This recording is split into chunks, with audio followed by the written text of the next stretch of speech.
Sri Elamaram Kareem. Thank you, sir. I rise to oppose the Code on Wage Bill 2019. Sir, today, the working people of our country are conducting countrywide demonstration and agitation against this bill as per the call of national trade unions.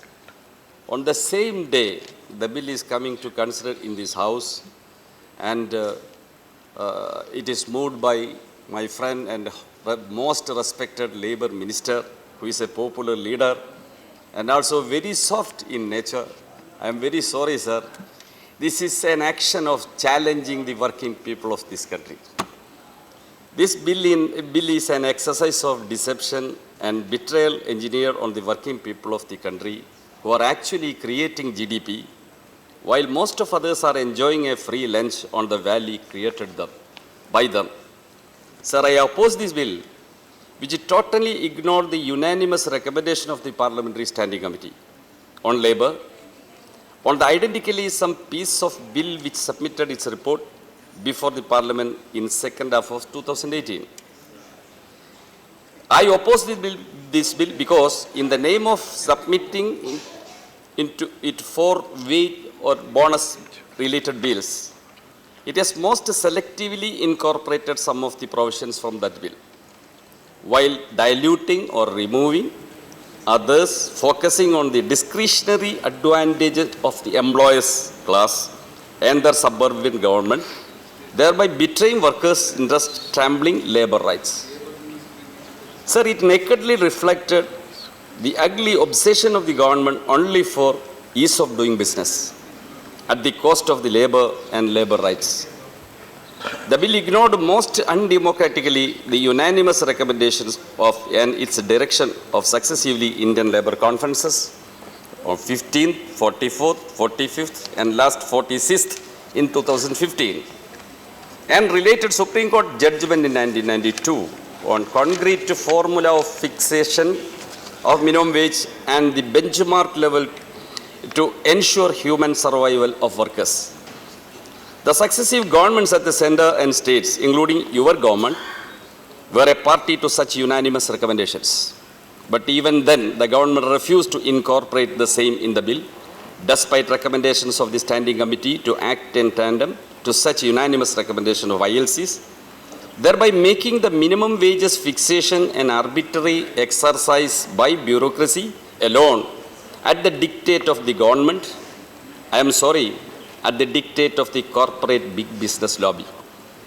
The recommendation of the tripartite minimum wage advisory board, both at the center and state, are not made mandatory in this regard.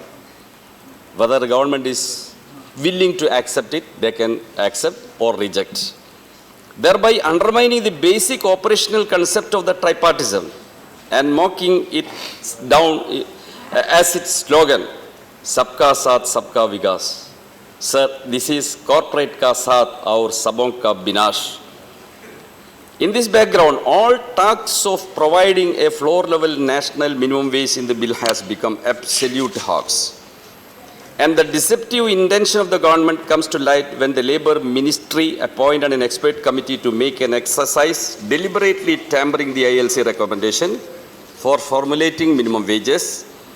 Irony is that the government of the day, under the dictate of corporate, could not even accept the arbitrarily suppressed minimum wage figures arrived at their own expert committee, and the cat has come out the bag when our respected minister in a press conference held on 10th July announced that the minimum wages will be rupees 170 per day as floor-level minimum wages, which much less than the statutory minimum wage prevalent at least at 31 locations of the country, including union territories. The balloon of much foretold magnanimity of the government towards workers stands exploded, and real intention of suppressing wages come to light with all its fangs and claws.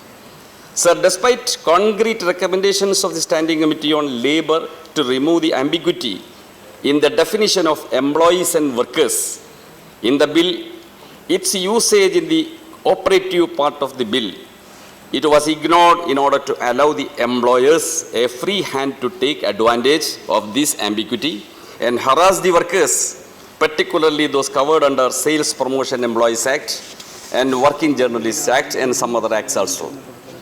The bill, with a diabolic intention to curb the rights of the labor, has continued to empower the employers to deduct already 1 minute 8 days wage for 1 day strike by the workers, which is condemnable. Who decides, sir, it is illegal strike? Which employer allows, admits, sir, that is legal strike? The strike is the right of the worker. He has the right to do work. He has the right to strike the work. Conclude, Elamaram ji. It's already 1 minute more. Lastly, the lifeline of any act is enforcement mechanism and related provisions. This bill, while changing the designation of inspector as an inspector cum facilitator, whom do they facilitate, sir?